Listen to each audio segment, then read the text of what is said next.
IKP వడ్ల కొనుగోలు కేంద్రాన్ని ఇప్పుడు ఉన్నాం. ఈ సందర్శన సందర్భంగా మరి అనేక మంది రైతు సోదరులు, బీఆర్ఎస్ పార్టీ నేతలు కూడా పాల్గొనడం జరిగింది. ఇక్కడ వివరాలన్నీ కూడా ఏపీఎం గారిని, ఈ ఐకేపీ సెంటరు బాధ్యుల్ని వివరాలు అడిగి తెలుసుకోవడం జరిగింది.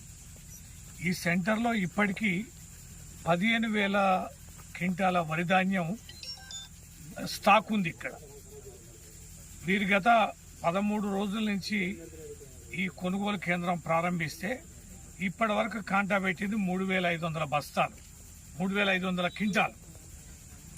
అంటే చాలా కొద్ది శాతమే ఇప్పటికీ మరి లిఫ్ట్ చేయడం జరిగింది. ఇంకా 15,000 క్వింటాలు స్టాక్ ఉంది. ఇంకా 3 నుంచి 5,000 క్వింటాల ధాన్యం వచ్చే అవకాశం కూడా ఉంది. అంటే ఏకదాటిగా ప్రతిరోజు కాంటా పెట్టినా కూడా మేము మొత్తం కూడా సమయం తీసుకునే అవకాశం ఇంకెక్కువ ఉంది. అంటే ఇన్ని రోజుల పైన, నెల రోజుల పైన ఉన్న స్టాక్ ధాన్యాన్ని కాంటా వేస్తే తప్ప ఇక్కడ వడవని పరిస్థితి ఉంది. మరి ఇంత పెద్ద ఎత్తున ధాన్యం వస్తే మరి ఎందుకు ఇంత అలసత్వం, ఎక్కడ జరుగుతుంది పొరపాటని విచారణ చేస్తే ప్రధానంగా దృష్టికి వచ్చినటువంటి అంశం ఏంటంటే ఇక్కడ దొడ్డు వడ్ల దిగుమతి అనేది ఇక్కడ బాగా జరిగింది, పంట పండింది. ఈ దొడ్ల వడ్ల కొనుగోలు అనేది ప్రభుత్వం అంతా ఎంకరేజ్ చేయడాలే.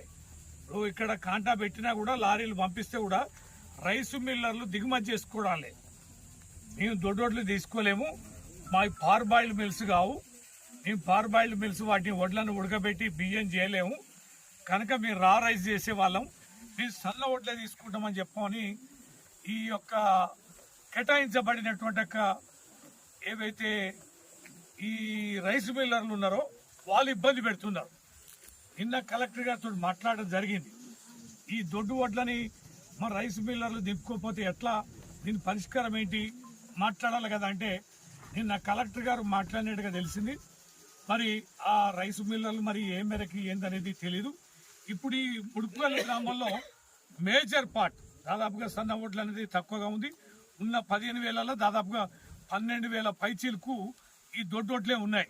కాబట్టి దొడ్డోట్లను బేషరతుగా